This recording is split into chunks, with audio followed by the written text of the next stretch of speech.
Hello, Bailey and other Earthlings. Today is me. Welcome to today's video. Today we're going to talk about my top 10 favorite books. I know, you're wondering, what are her favorite books? Now you'll know. So they're not going to be in any particular order because each of these books are really close to me and I can't really put them in descending order of which ones I like the most or which ones I like the least, just because I have a hard time choosing favorites. The first book up on our not in any particular order list of top 10 favorite books is Artemis, Fowl. I have 2 copies of the book because this is the one that I got when I first started reading the book, and this is the one I got most recently. This one is a signed copy. I had to get it because it's one of my favorite books. I've loved it since I was 12. And the story is about a young boy named Artemis Fowl who is 12 years old, and he is just a genius. And his father goes missing, and in order to attain enough money to fund a search party to find him, he decides to steal gold from fairies. But the thing is that this race of fairies is super advanced and have amazing technology, and even though he's a genius and is one step ahead of them, they do pose a challenge. This is a fantastic series. There are 7 books? How many books are there? There's 8 books. There's 8 books in this series. So it's really interesting to read. I would definitely reread it now, even though I'm not even like a young child anymore. This next book is one of my favorites, but I don't have the first book with me because I actually borrowed it from Bailey and haven't attained my own copy since. So I'm going to show you the second book. So this is Scarlet, which is a part of the Lunar Chronicles, and the first book is called Cinder. This is a fantastic series that Marissa Meyer wrote. It is a futuristic retelling of classic fairy tales. So Cinder is about Cinderella. And Cinder is a cyborg who lives in New Beijing, and she is a mechanic. And that's the way that she funds her stepmother and her stepsister's fancy lifestyle. And so it's a really interesting story, and like, even though it's even though it is a futuristic retelling of the classic fairy tales, most of the time I actually forgot that it was supposed to be a fairy tale. I would read it and it would be its own story, which I really like that about this. And the characters are all really interesting, and there are hardly any times where I go, I don't want to pay attention to this character, let's get back to the other one, because they're all really fun to listen to and to follow along with. Next up on the list is Six of Crows by Leigh Bardugo. If you haven't read this yet, where have you been this whole time? It is a huge deal. But Six of Crows is about a group of 6 people that comprise of gypsies, tramps, and thieves, and they are tasked with breaking into the most impenetrable fortress in the land.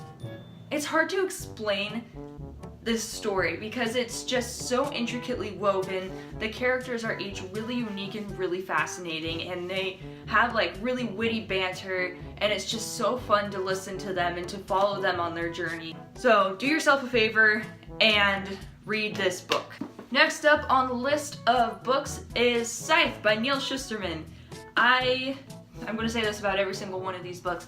I love this book. I love this book. This is a really fascinating story. It's basically set in the future where humanity has cured every disease, including death.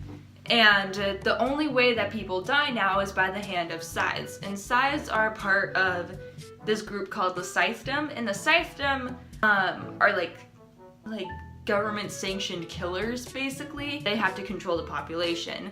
And it follows Citra and Rowan as they are brought on as Scythe apprentices. Their time, like, training and going into that mindset when they were going into it with the complete opposite mindset of, I want to preserve life, I want to save everyone, I don't want to hurt anyone.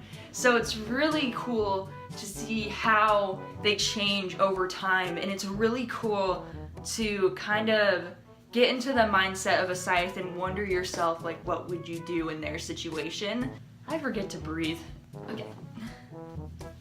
Next in my long string of tragedy is V for Vendetta. This is a graphic novel that was published in the 90s? I don't remember when this was published. It's really fascinating. It's basically about a man named V who has this vendetta against the government, and it's a very corrupt system where these men in power can do whatever they want and can get away with anything. And so it's a government that is watching everyone, but people still get away with a lot of bad stuff. And so V is tasked with taking that system down. And he does bad things for the right reasons. And so you follow along with him and with Evie, a young woman that he saves on the streets of London one day. And it's a very intense story. And if you've ever seen the movie, it's not the same. It is really interesting. Alan Moore does a fantastic job getting you in the head of V and getting you to think like him, and you can really see why he's going after the people that he's going after. It's really interesting. So if you like graphic novels or you read anything by Alan Moore before, I highly recommend this book.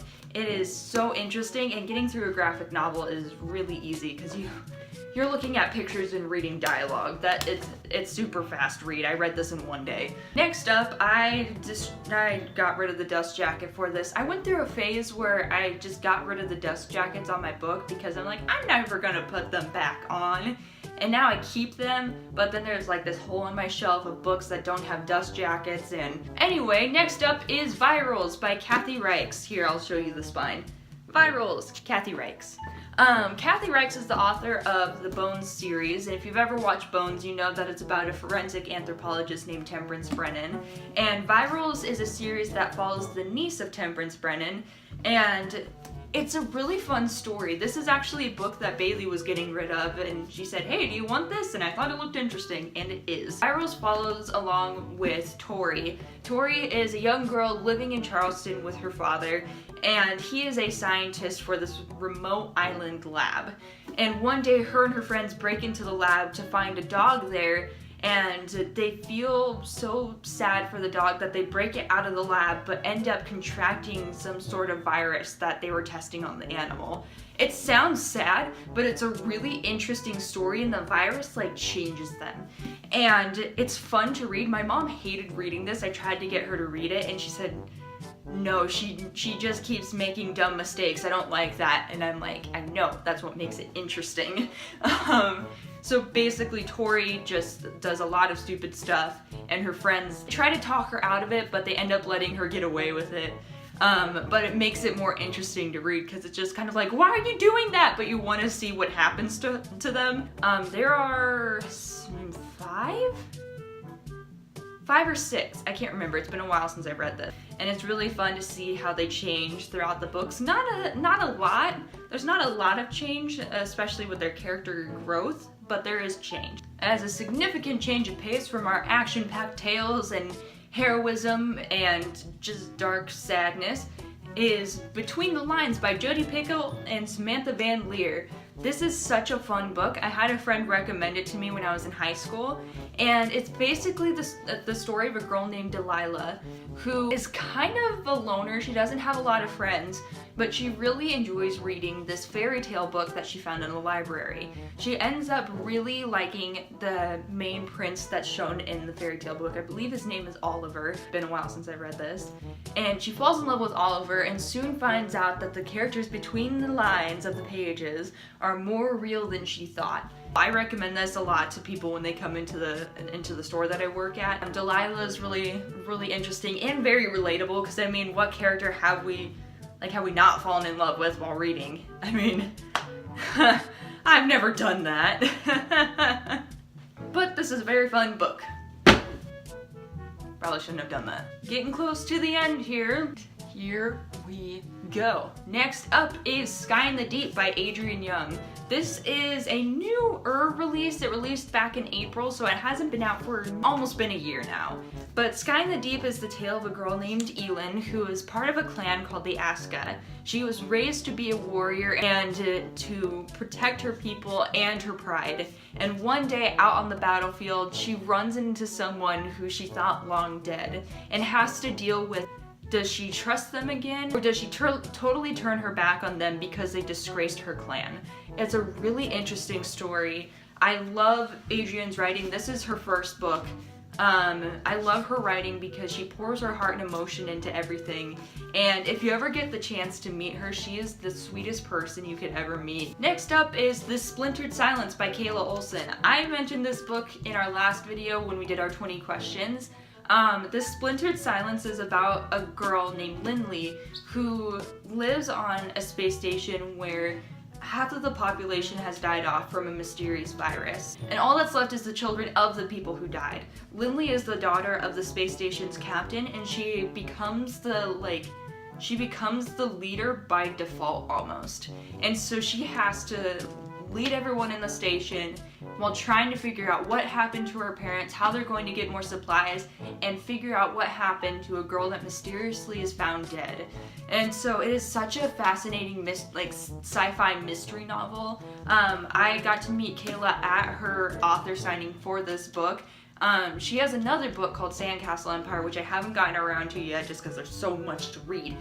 She is just the sweetest person. I wish that I could talk to her more, but she is not around here, from around here. It's a really fascinating book. I really enjoyed the story. The characters are fascinating, and what I love the most about this is the way she talks about grief, and all that's left is the children, and so they're all trying to deal with their grief in one way or another, and the way that she shows that is really interesting and probably the most accurate representation of grief I've ever seen. And finally, we are at the end. This is the last book on the list. Not necessarily number one, because like I said, this is in really no order. It's just listed out. I don't have a ranking of them.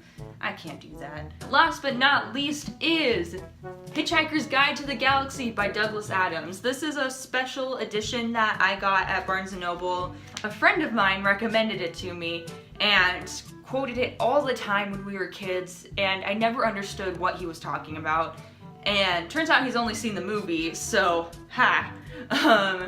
But I got this book because of that, and I ended up really liking it. But here's the thing about Hitchhiker's Guide, is that it makes absolutely no sense. At all. Ever. Hitchhiker's Guide was formed in the mind of Douglas Adams, and it says in the forward thing, the beginning explaining how the story came to him, is that Douglas Adams was drunk in a field in the Netherlands. He was drinking at this bar, got sloppy drunk, walked to a field, and had a guidebook with him to the Netherlands. As he's laying in the grass looking at the stars in the sky and holding this guidebook, he goes, what if there was a guide to the galaxy? And thus Hitchhiker's Guide was born. It's a really interesting tale. Gosh, now I can't remember the name of anyone. I suck at this. Yeah. It follows Arthur Dent and Ford Prefect as Arthur's house is about to be demolished. And Ford Prefect comes to his house and says, let's get a drink. And he's like, no, I can't leave. My house is about to be demolished. And Ford says, oh, come on, it'll be fine. And he somehow does something to get the workers to not go away, but at least pause maybe. And they go to the bar. And Ford Prefect lands on him, the world is about to end. And Arthur says, well, of course, my house is being demolished. And Ford says, no. No. Not your house. The whole world is about to be demolished. And so it starts like that, and it's somewhat normal, but then you learn that Ford was an alien that was stuck on Earth for the longest time and became friends with Arthur, and he has the Hitchhiker's Guide to the Galaxy, which is a book within the book. And they just go on this crazy adventure across the universe. They meet the president of the galaxy. They go to a bunch of planets. They try to figure out the answer to life, the universe, and everything, which is not what you would expect it to be. Just a crazy drunk ride through the galaxy, and it's really fun. I haven't actually read the other books in here because I read the first one and I felt like I needed to take a break. I felt like my brain was just on some sort of crazy pain medication or something like that for several days, and I'm like, okay, I can't do any more of this for now. This is too much. But it is really fun to read, and if you like sci-fi, then you'll definitely enjoy this. I love sci-fi. It's definitely one of my favorite genres, and this is really interesting. So definitely recommend it. That is my top 10 favorite books. Woo! Oh, this is heavy. This is my top 10 favorite books. I hope you enjoyed this video. If you liked it, make sure to like and subscribe. And at the risk of sounding like every other YouTuber out there, make sure you ring that bell so you can get notified when we upload new videos. This is an awesome channel where we get to discuss favorite books, movies, and TV shows. And if you like discussing that, or even just listening about it because you're too lazy to go out on your own to a movie theater and watch a movie, then you're in the right place. We shall talk about it all. So I'm gonna put this down, this is heavy. If you like this video, next week will be Bailey. I am not sure what she's talking about, but I'm really excited to see it. I hope you like this video too, Bailey. I worked very hard on it. It's hard to make videos. I wasn't aware of this. Well, I kind of knew, but I wasn't super aware of this. So please have grace on me. I don't know what I'm doing. I am just a socially awkward person that's trying to tell people about what I like. Let me know in the comments below what some of your favorite books are, and we can have a little discussion about it. And maybe if you have something new that I haven't heard of, then I'll check it out. I'll try to read it. And I will see you guys next time.